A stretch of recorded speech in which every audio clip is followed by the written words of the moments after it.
In May 2022, Queen Elizabeth II showed up unannounced at Paddington Station. She shook hands with construction workers, posed for photos, and christened a new railway line bearing her name. The tunnels were done, the trains were done, the stations were done, and the whole thing was 3.5 years late.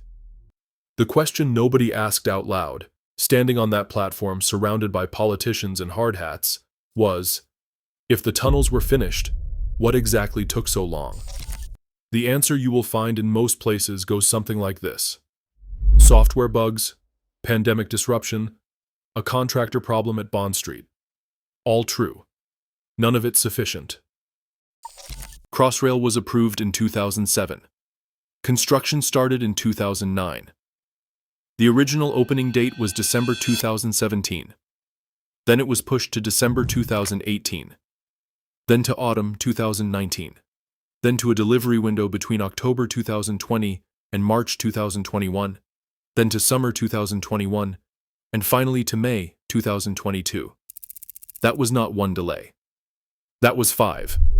Each delay was announced with careful language about remaining complexity and integrated testing requirements, as if the previous estimate had simply been a reasonable guess that ran into bad luck. It wasn't bad luck. The National Audit Office published a report in 2019 that used words like aspirational and unrealistic, and can do culture in ways that were not complimentary. Parliament asked who was accountable. Nobody resigned. The project kept going.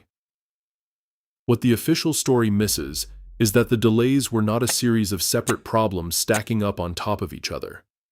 They were one problem, compounding, and it started well before anyone admitted it publicly. To understand what that problem actually was, you have to understand what Crossrail was actually building.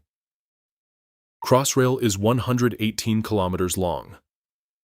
About 42 of those kilometers run through the new tunnels bored under central London. The rest runs on existing network rail tracks on either side of the city, west toward Reading and Heathrow, east toward Shenfield and Abbey Wood. That sounds like one railway with a tunnel in the middle. It is not. The existing lines on either side use conventional British signalling. The Heathrow branch uses ETCS, the European Train Control System, a standard used across the continent that communicates with trains by radio rather than by track circuits. The new central tunnels use CBTC, communications-based train control, the same family of systems that runs several lines on the London Underground. 3 different systems, 3 different communication protocols, and every single Crossrail train has to switch between them in motion, without stopping, without the passenger in seat 14C noticing anything at all. Think of it like driving a car that automatically shifts between 3 different countries' traffic laws as you cross invisible borders. And the car itself is responsible for detecting which country it is in and adjusting accordingly. That is not a software patch. That is a fundamentally novel engineering problem. It was contracted out to 2 separate companies. Siemens handled part of the signaling. Bombardier built the trains. One person who worked on the project later described that arrangement as a really bad idea. The tunnels were largely done by 2017. The tracks were in. The overhead lines were powered up. But you cannot run passengers through a tunnel until the signaling is certified safe, and you cannot certify the signaling safe until it has been tested.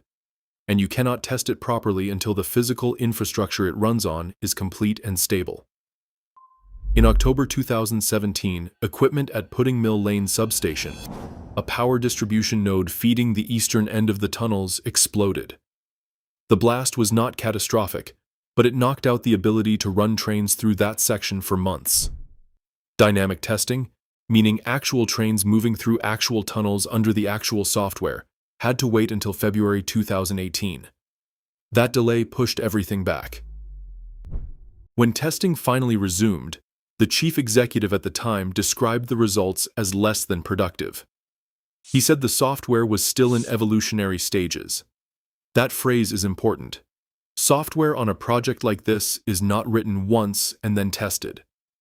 It is written, tested, found to be wrong, rewritten, retested, and found to conflict with something else. Every bug fix has the potential to introduce a new bug in a different part of the system. And unlike pouring concrete or laying track, you cannot simply add more people to a late software project to make it finish faster.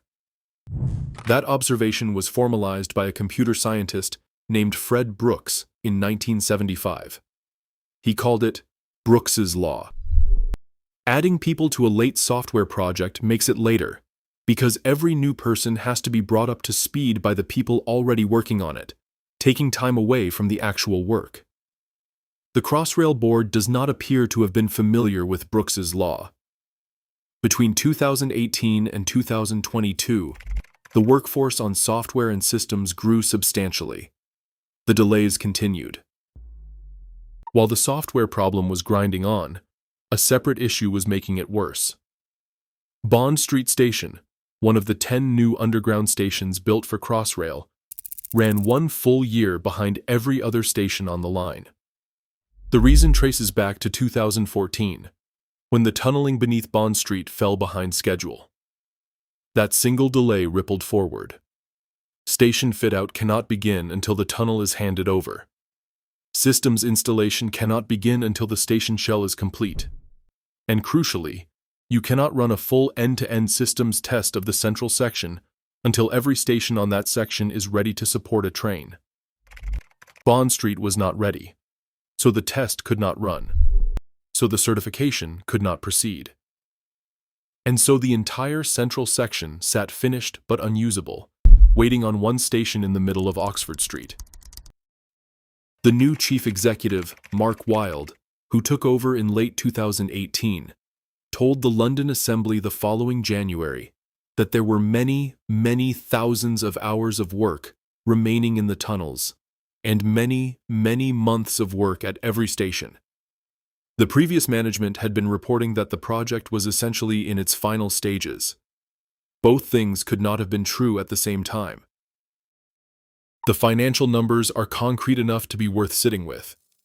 The original budget, set in 2010, was £14.8 billion.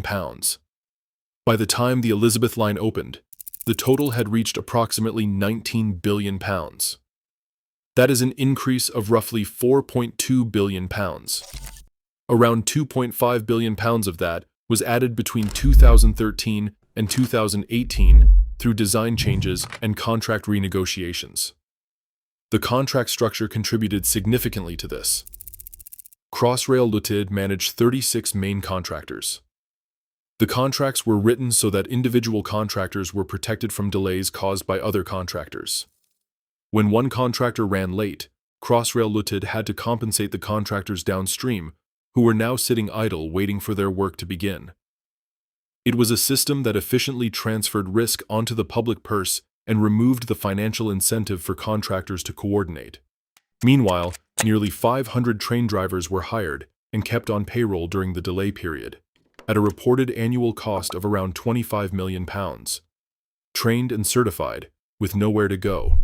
You cannot just hire drivers 6 months before you open, because the certification process takes longer than that. So they were hired on schedule for the original opening and then kept on while everything else slipped. That is not waste in the usual sense. It was rational planning meeting, irrational optimism about the timeline, and the rational planning won. Crossrail isn't a story about a project that went wrong. It's a story about a project that was set up to look like it was going right for longer than it should have. The December 2018 opening date was set by politicians and sponsors early in the project's life, and it functioned less as a target than as a kind of gravity.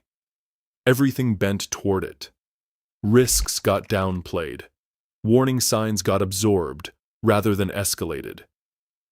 The National Audit Office noted that the delivery body did not produce a sufficiently detailed delivery plan until late 2018, which is to say, until after it had already missed the deadline the plan was meant to serve. That dynamic is not unique to Crossrail. It shows up on large infrastructure projects repeatedly, in different countries, under different names, and it follows a recognizable pattern. There is an early commitment to a date, a middle period where problems accumulate faster than they are disclosed, and a late period where the gap between official optimism and operational reality becomes impossible to close quietly. What makes Crossrail worth studying is the specificity of what slowed it down. The tunnels were a solved problem by the time they caused trouble. The trains were built.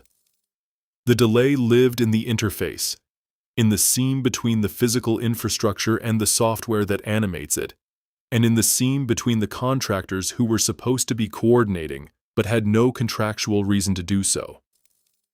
Modern infrastructure projects do not fail in the obvious places.